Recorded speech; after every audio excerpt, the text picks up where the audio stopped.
भारत में क्रिकेट किसी जुनून की तरह है। छोटे कस्बे से लेकर महानगरों तक हर जगह क्रिकेट खेलने वाले सचिन, कोहली, द्रविड़, कपिल या गावस्कर बनने का सपना लिए खेलते हैं। पर बहुत कम बच्चे होते हैं जिन्हें उनके सपनों को दिशा देने वाला मिलता है। ऐसे ही बच्चों की मदद के लिए आपके सामने हैं क्रिकेट के क्लासिक ऑलराउंडर रहे मदन लाल एक नए रोल में।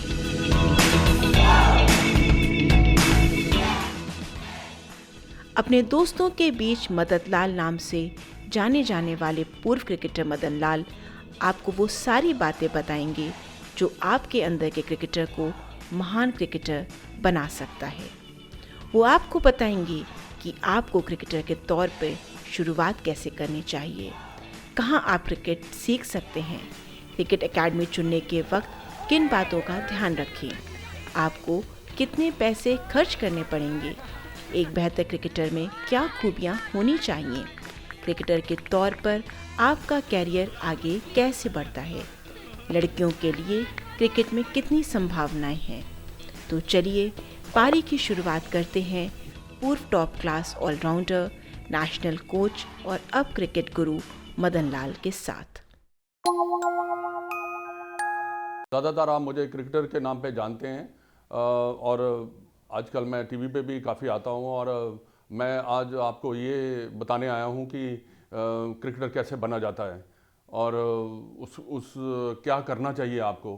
तो ये बड़ा ज़रूरी है कि आप पहला स्टेप अगर आप ठीक लेते हैं तो आपकी जो आगे वाली जर्नी है जो काफ़ी आसान हो जाती है। जैसे बाकी आम लोग जो खेलते हैं बच्चे गलियों में, मोहल्लों में, स्कूल्स में, तो वहाँ ही आपको देखा जाता है, वहाँ पे ही जो लोग होते हैं आपको सेलेक्ट करते हैं, आपको ही गाइड करते हैं कि आपको इस स्कूल में जाना चाहिए, इस स्कूल की टीम अच्छी है, कॉलेज की ये टीम अच्छी है। तो ऐसे ही मेरी भी शुरुआत ऐसे ही हुई जैसी बाकी सबकी होती है। तो एक ऐसा क्योंकि मैं अमृतसर को बिलोंग करता हूँ तो वहाँ पे क्रिकेट काफ़ी अच्छी थी और भी कई ऐसे क्रिकेटर निकले हैं वहाँ पर, जैसे हुआ बिशन सिंह बेदी हुआ, विजय मेहरा हुआ और भी बड़े बड़े हरविंदर सिंह हुआ और भी कई ऐसे क्रिकेटर हैं जो उन्होंने अच्छी क्रिकेट खेली वहाँ से, क्योंकि वहाँ का एक माहौल था क्रिकेट का अमृतसर में। हम क्योंकि लाहौर के पास होते हुए जो हमारे उस्ताद थे मिस्टर ज्ञान प्रकाश जी, वो हमें बताते थे कि हम लाहौर मैच खेल कर वापस अमृतसर आ जाते थे और ऐसे हमारे जो है जो हम मैचेस खेलने जाते थे तो उससे भी हमारा अमृतसर का स्टैंडर्ड जो है क्रिकेट का काफ़ी अच्छा था। तो वहाँ मैचेस भी बड़े अच्छे होते थे। स्कूल में ही और कॉलेज में ही मैंने 5-5, 10-10 हज़ार के क्राउड में खेला वहाँ पर और एक वहाँ पे माहौल बनता है, सारे शहर में आपके बारे में मालूम होता है कि ये एक अच्छा क्रिकेटर है और वो फिर आपको एक प्रोत्साहन भी देते हैं। उसके बाद मैं स्कूल, यूनिवर्सिटी और उसके साथ साथ रणजी ट्रॉफी, दिलीप ट्रॉफी, जितने भी टूर्नामेंट है इंडिया के उनमें मैंने पार्टिसिपेट किया और उसमें मैंने परफॉर्मेंस दी और परफॉर्मेंस के बाद ही जो मेरा सिलेक्शन हुआ है इंडिया में। और मैंने 2 वर्ल्ड कप, एक बैसन हैसेस कप और एक एशिया कप खेला है और खुद किस्मत समझता हूँ कि जितने भी मैंने पार्टिसिपेट किए हैं वर्ल्ड कप उनमें हमने जीत हासिल की है। तो ये मेरे लिए एक बड़ी गौरव की बात है।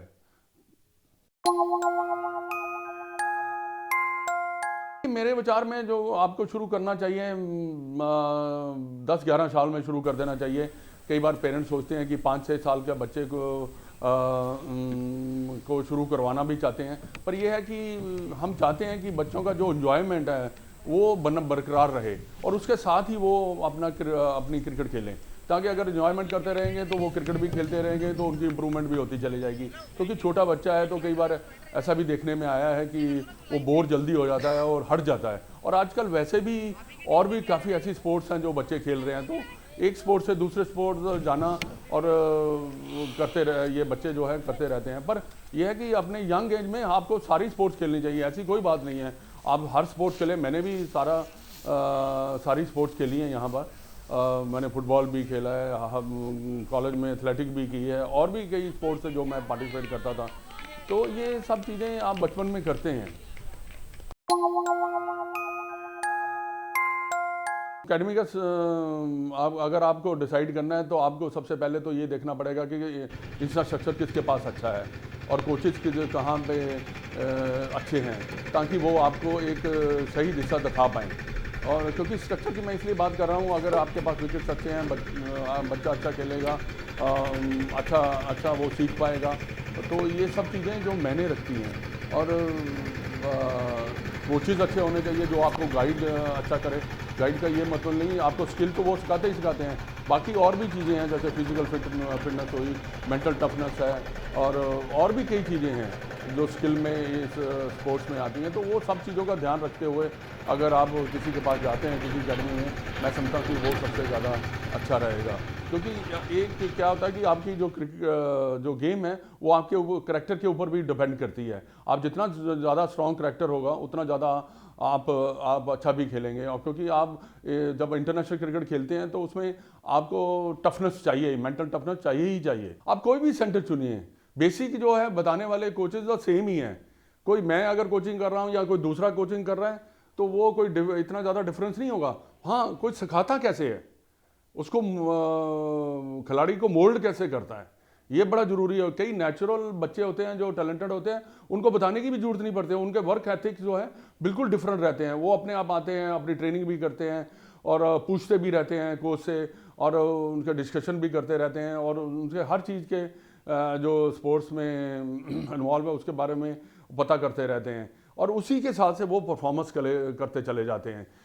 एंड ऑफ द डे क्या मैं ये कहना चाहूँगा कि ये परफॉर्मेंस से ही आप खेल सकते हैं। आपकी कोई ऐसा अप्रोच नहीं लगने वाली वहाँ पर कि हाँ मैं उसको क्या कर, अगर मैं सेलेक्ट होता हूँ या मैं कुछ कर लूँगा, ऐसा नहीं होता। आपको परफॉर्मेंस करनी पड़ती है, आपको अपने आप को हाईलाइट करना पड़ता है, ताकि दूसरे देखें, जो सेलेक्टर्स हैं या कोई दूसरा देख रहा है वो कहें आपको नहीं हाँ ये अच्छा है। फिर भी कई ऐसे अच्छे खिलाड़ी होते हैं जो रह जाते हैं, क्योंकि उनके मन में ऐसा आता नहीं अब मेरा कोई चांस नहीं बनेगा।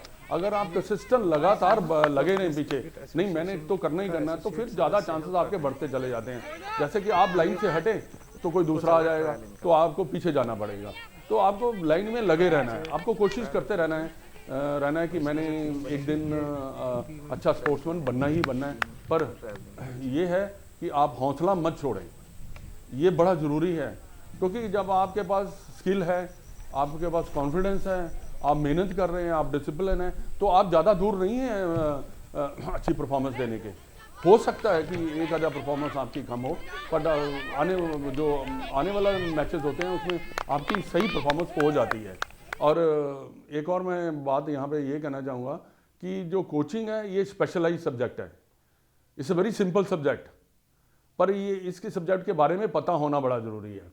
बच्चों को कैसे ठीक किया जाता है वो भी पता होना बड़ा ज़रूरी है, क्योंकि एक स्मॉल सी जो मिस्टेक होती है अगर उसको आप ठीक कर देते हैं तो वो उसकी सारी गेम चेंज हो सकती है। अगर बॉलिंग में रनअप चेंज कर देते हैं, थोड़ा सा एक्शन को सीधा कर देते हैं, वो सारी चीज़ें एकदम अगर चेंज होती है तो उसकी परफॉर्मेंस में काफ़ी ज़्यादा असर पड़ जाता है। बैटिंग में भी ऐसा है कि आपका बैट कहाँ से आ रहा है, आप कैसे खेल रहे हैं, तो ये सब चीज़ों को जो कोच होते हैं वो ध्यान रखते हैं, तभी जाकर उसको ज़्यादा बताते हैं भी हाँ ऐसे अगर आप करोगे तो ये ज़्यादा अच्छा स्टेप रहेगा आपके लिए। पर ये है कि हम जो है नेगेटिव कभी बात नहीं करते। आपने अगर प्लेयर ने शॉट मारा है कोई तो हम कहेंगे ये बहुत अच्छा शॉट है, अगर आप ऐसे मारेंगे ये ज़्यादा अच्छा होगा। ये बातें हम जो है एज ए कोचिंग में सिखाई जाती हैं। पर कोचिंग बहुत सिंपल सब्जेक्ट है और इसमें ज़्यादा कॉम्प्लिकेशन नहीं है।